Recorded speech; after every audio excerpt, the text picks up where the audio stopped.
everybody, Buddy Lee here, and welcome to today's video. And I want to go ahead and apologize first if you hear me coughing, sniffling, taking deep breaths or pauses when I talk. I'm getting over being sick, and right now I'm starting to cough up all that shit that's in my lungs, and my ear is clogged and leaking. And trust me, it's just as disgusting, excuse me, as it sounds. But between purchasing some stuff on Amazon that I've been looking at, winning something through a giveaway from another YouTube channel and forum that I follow, and having the opportunity to get a product sent to me to install, test, and review, it's been a pretty good week here at my house as far as getting shit to install on the 4Runner. First thing that I purchased is, and this is what I got off of Amazon, purchased a CB radio, and I think this is very important for everybody to have if you're doing any type of cross-country traveling, overlanding, camping, out in the bush, anywhere where cell phone service might not exist. A CB radio and some sort of a satellite navigation / tracking device, which that I don't have yet, is going to be a necessity. Now, I purchased the Uniden PRO 505XL. This thing was dirt nasty cheap. It was 26 or 29 bucks on Amazon. It was just shy over 30 after all this shipping, and it came with a decent amount of cord for your power. It's pretty basic. It is on-off volume CB. It does have PA functions. Here's your squelch, channel up and down, and an automatic channel 9 for your emergencies. Nice plug-in for your handheld, which is right here. It does come with all the mounting hardware, like this bracket, which is going to be, I think, the hardest part of the whole process of installing this is going to be figuring out where I want to mount the CB in the 4Runner. Now, I have an idea. I have a preferred place of where I'd like to mount it, but it's just going to be whether or not it's going to be that big of a pain in the ass. In the 4Runner, where the stereo deck is, I got a cubby right here, which is where I put all my change and pens and stuff, and below that there is a huge cubby that can fit this. I just got to see whether or not it's going to be deep enough to accept this and still have enough surface area to mount this. But it does come with all the hardware. It comes with this microphone. I also picked up this 12-volt power source, which can connect to this via these crimps at the end, which I actually had to go to by Walmart today and pick up some electric stuff. I didn't have a pair of crimps, shears, wire cutters, zip ties, extra wire, different types of fittings, shit like that, so I went and picked it up. That made it handy, this little 12-volt thing here. This was $6. All in all, I bought this, the CB, this 12-volt power source, and the antenna, which I'm going to show you next. I think it was 63 bucks altogether. I got it as a combo. I clicked on the CB, and on the bottom left it says, you know, recommended, other items recommended from, you know, purchasing this. So I got this so I can just quick disconnect it to my 12-volt power source, which is going to be right where I want to mount that. That's pretty cool. My antenna I purchased, I'm going to try to get this, is a model HG A150 from Cobra. It is a 36-inch magnetic mounted CB antenna. Let's see how long. Does it say how long the cord is?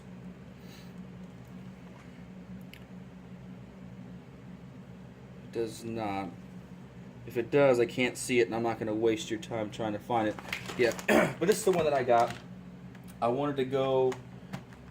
I didn't want to get the big 9-foot whip antenna and have it hitting everything. I like the looks of the fiberglass ones, but with it getting cold here in Virginia, it just worried me that it was going to snap. So I wanted to get something flexible, but yet discreet. So this is going to go up on top of the roof, do the roof rack, and we're going to wire that all together. So I'm excited about that. And everything I'm about to show you, I'm going to put links below in the description. Now I didn't buy this. My boss actually lent this to me. This is a SWR meter because you need to, of course, tune your CBs when you install them. And I'm going to do an actual installation video, and in the installation video of the CB, I'm going to tune it, and I'm going to show you guys how to tune it as well. It's pretty simple, but if you are thinking about buying a CB, you are going to need one of these as well. It is called an SWR meter. Now, what else?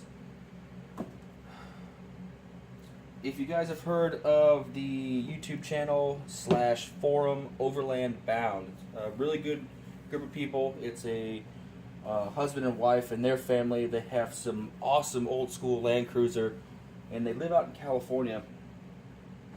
And they have this huge forum and huge group of this huge community, and it's called OverlandBound. You can have a website. You can log in. You can become a member.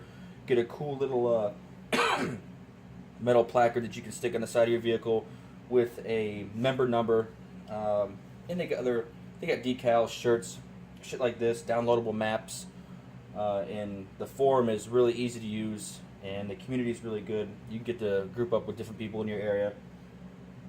They had a giveaway from their Instagram page, is where I found it, and all you had to do was follow them, which I did on Instagram, which I already do on Instagram. Go to, I think it was NoCo's Instagram page, follow them, excuse me, and do something else. And so I did that, and they said they were going to call the winner at noon their time, which was 3 my time. And no shit, I got an email from Corey, which is the wife of who runs the thing, and she said I won. So this is the what is this called? NoCo GB70 Boost HD Jump Starter. Not really familiar with these things. My buddy on the Bullshit Corner channel, Jerry, he's got the GB40 and a couple other ones, and he torture tests those. And like he says, I'm not going to bore you with showing you that this thing can jumpstart a car with no battery in it. We all know that they can do that.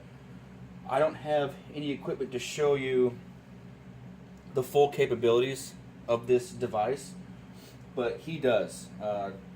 He hooks this thing up to a pretty badass homemade log splitter. He tries to weld with it, and he hooks it up to a water pump for his, I think it's his sluicing machine, but he pans for gold, and one of the pieces of equipment that he has is a water pump to help pump the water and all that stuff through. And he hooks this thing up and torture tests it. I'm going to leave a link to his channel in the description, and a link to that in particular video where he torture tests his GB40 in the description below also. But it's got your jumper cables, and the way this is set up is it's actually pretty foolproof. You cannot have power on, connect these two and arc it. You cannot have power on and put positive on negative, negative on positive, and arc it out. It's got a USB and 12 volt out, USB and 12 volt in. So it's also got a flashlight, which is actually brighter than what I thought it was going to be. We'll go ahead and power that up. I don't know how well the camera's going to pick that up, but pretty bright. Here's your battery levels: 25, 50, 75, 100. And once you hook either your 12 volt in and out up or your jumper cables up, you would then hit this exclamation point till that lights up. Power would then be transferring to that set item, and it would be powered up.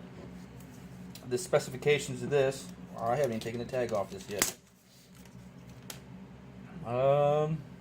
USB input 5 volts 2.1 amps max, output 5 volts 2.1 amps max, 12 volt output, 14 volts, 3 amps, excuse me, max. Output, 12.8 volts, 15 amps max. Clamp output, 12 volts, 2000 amps max. Clamp polarity, red, black. Battery, 56. I don't know what any of that crap means, but I think it's going to be good. I'll keep this in the in a 4Runner in the back. That way I don't have to lug around my big jumper cables that I have. I have this gnarly set of jumper cables, some 2-gauge cords that I purchased a while back, and that I've yet to find a vehicle or anything that I've not been able to jump start with those jumper cables, but they're just bulky and heavy, and I cannot fit them anywhere. So that was pretty cool of them to have that giveaway, and I was really shocked to win that. I don't ever win anything at all. I'm going to leave a link to this if you want to purchase this on Amazon as well, along with the link to OverlandBound's YouTube channel. I highly suggest you check them out. Great group of people, great community, and their website too. So if you want to check out their forum, and you can become a member of the forum without having to pay to get the membership number and the emblems. But if you wanted to go ahead and become a member and get your emblem to put on your vehicle, by all means, go ahead and do that too. That's the other thing that I got. And last but not least, let me find it. Got contacted by a company called Oxbean, and they make different sorts of LED lights, light bars, another, let's see, LED headlamp bulbs for your cars, stuff like that. They were kind enough to send me, at my choice of the size, and I had the option of a 12-inch, 21.5-inch, 32-inch, or 36-inch and a 42-inch light bar. I chose the 32 to 36. I forget what it is. It's either 32 or 36. But I chose this one. It took a while to get here, but it got here in one piece, and so far I'm digging it. The quality seems to be alright. Comes with some, I guess, semi-decent heavy-duty cords. Where I'm going to put this, I don't know. I also got the wiring harness. Actually, the wiring harness came first in the mail. And yeah, it looks like a rat's nest, I know. But you have your different relays here. You got your breakers. You got your on and off switch. Here goes your battery. One of these black and reds go to your battery for your switch. The other black and red go to your battery for, I think it's the actual light itself. I'm not sure. I have to unravel everything. But I'm excited about that. Puts out 18,000 lumens or 16,000 lumens. It's quite a bit, and I'm quite excited to install it. Came with all the hardware. I got 2 different styles of mounts on the side. The only thing that's going to give me an issue, which is going to be the length of cord for the on-off switch, because I have a feeling, and let me try to unravel this real quick. I have a feeling, no matter where I want to put this in the cab, that the distance for the power cords that need to go to the battery, I'm not going to be able to reach inside of the cab. So there's a possibility that I may have to, which is the reason why I bought that electronic kit from Walmart, because it does have extra length of red and black cord. I'm going to have to splice into this somewhere and put an extra couple feet onto the length of the cord, resolder it, and heat shrink it. But here's the on and off switch. And not sure where I want to put it yet. I would realistically prefer to put it on the front bumper with some self-tapping screws. That's just because it seems to be the most secure mounting surface that I have on the vehicle. I have a huge heavy duty. It's an OEM bumper, but it's a nice sturdy steel bumper. Excuse me. But just living around here, people are assholes. People are they're for the most part just jealous that you have something that they don't have or they can't afford, and they will break your shit just to break it. And that's the one thing that worries me, is putting this on my front bumper. Somebody wants to come by and smash the shit out of this. They're going to. I wanted to put it up on my roof too. That was another option. Or put it on the leading edge of my roof rack, but the only issue I had with that is my roof rack, the rails, they're not full length rails, so my roof rack at its forwardmost position sits in the middle of my vehicle, so I'm worried there's going to be some sort of a downsplash on the actual roof of my vehicle, which is then pretty much going to waste that light coming down. So I'll figure that's going to be the hardest part, to figure out where I want to mount it. I'll probably still end up just putting it on the bumper. And, you know, if somebody wants to take it, you know what, whatever. It is what it is. People are assholes. They do have, it seems to be, an anti-theft type hardware.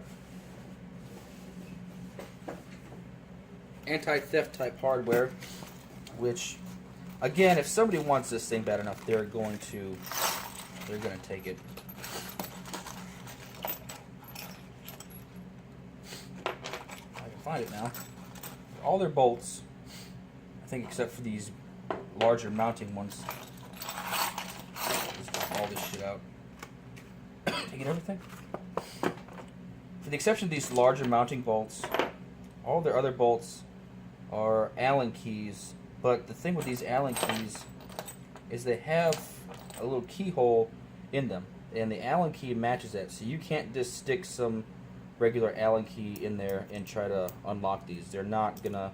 It's just not gonna fit. It's impossible. But again, if somebody wanted this bad enough, they can either try to find a way to break it off, or just break it just to break it, which, you know, it may happen, it may not, but if it does, it does.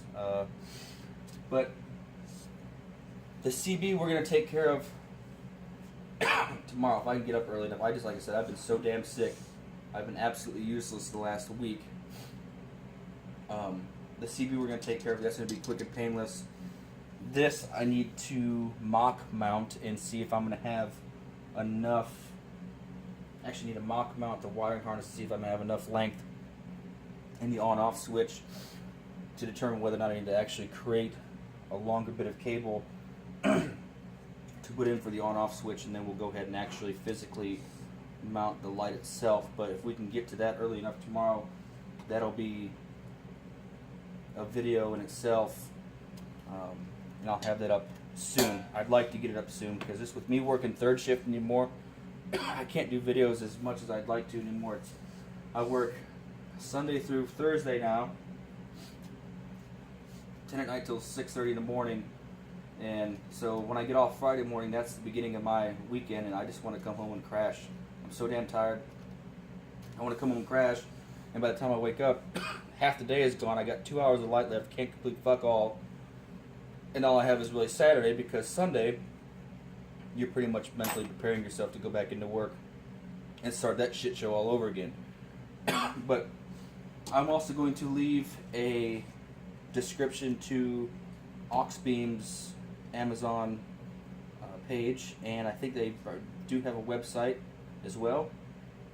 I'm going to leave those in the description below, so please go check them out. I do want to thank them again for being kind enough to send this out to me with no charge at all on my end to check out this product installed on the 4Runner and test it out. That was extremely generous. So again, once you go check out Oxbean and what they have to offer, they got different variations of light bars, small LED lights, which I will be purchasing from them again in the future, because I do want to put some smaller 4x4 square LED lamps below the bumper and wire them into my reverse lights. That way I have brighter reverse lights. Check them out. Also, I'm going to leave a link to NOCO and their power packs, along with OverlandBound and their YouTube channel and their forum page. And also with the NOCO power pack, I want to leave a link to Jerry from Bullshit Corners channel and his in particular video where he torture tests his power pack, his GB40, to really prove what it's all about. And I'm also going to put a link in the description below, the Amazon link for all the CB equipment that I picked up as well. So again, like I said, it's been a fun week. It's almost like Christmas here at my house. So it knocked off a few things that were actually on my favorites tab that I had saved on my computer, as far as things that I wanted to pick up, so I can mark those off the bucket list. So pretty much my Christmas is taken care of this year. But with that all said and done, I think that just about covers it. Just wanted to show you guys what I picked up and what's going to be getting installed in the future videos to come. I hope you enjoy them, and I want to thank you guys for watching, and thank you all for the support, and I will catch you all on the next video.